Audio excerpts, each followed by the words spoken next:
বর্তমানকে বিদায় জানিয়ে অনেক আগেই ইতিহাসের পাতায় ঠাঁই নিয়েছে কলকাতার ঐতিহ্যবাহী ট্রাম। পুরানো দিনের স্মৃতিমাখা নস্টালজিয়ায় যখন ট্রামকে খুঁজে নিতে মরিয়া তিলোত্তমা, তখন কলকাতার কুমোরটুলিতে সেই ট্রামের স্মৃতি যেন জীবন্ত হয়ে উঠেছে একটি চায়ের দোকানের মধ্য দিয়ে। ট্রামের প্রতি ভালোবাসা নিয়ে এ এক যেন অন্য রূপ। ট্রামকে ভালোবেসে ট্রামের আকারেই তৈরি করা হয়েছে চায়ের দোকান, দ্য ট্রাম টি শপ, কলকাতার কুমোরটুলিতে বনমালী সরকার স্ট্রিটে। লকডাউনের আগে জীবনের সঞ্চয় দিয়ে নিজের পুরনো চা দোকানটির এই অভিনব রূপ দেন মালিক মদন পাল। তিনি ও তার স্ত্রী মিলে দোকানটি চালাচ্ছেন গত 5 বছর ধরে। এই যে বললাম আপনাকে যে সব ট্রাম তুলে দিচ্ছে, তুলে দিচ্ছে, তো আমি দেখলাম একটা ট্রামের মধ্যে যদি আমি একটা চায়ের দোকান করি তো এটা অনেক লোক অ্যাকসেপ্ট করবে বা পছন্দ হবে। আমি একটা ট্রামের চায়ের দোকান করি।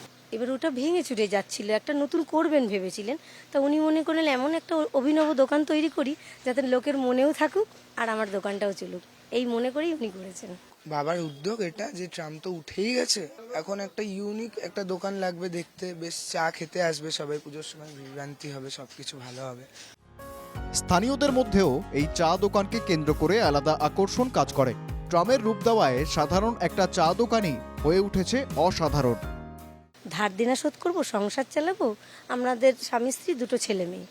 মেয়ে গ্র্যাজুয়েশন কমপ্লিট হয়ে গেছে, ছেলে এই 12-এ উঠলো, তো সংসারে যেরকম খরচ হয় বুঝতেই পেরেছেন, তো একটু খুব চাপ এসে গেছিল। এটা তো কলকাতার ঐতিহ্য, এ তো ট্রাম প্রায় উঠে গেছে, সেটা একটা মডেল করে চায়ের দোকানে একটা ঘর করে, সেটা যারা নতুন প্রজন্ম তারা জানতে পারছে ট্রাম ব্যাপারটা কি। এমনি তো কলকাতায় ট্রাম বন্ধ হয়ে গেছে, তার জন্য একটা সিম্বল আছে, কি ট্রামের একটা সিম্বল কলকাতাতে এখনো বানিয়ে রেখেছে।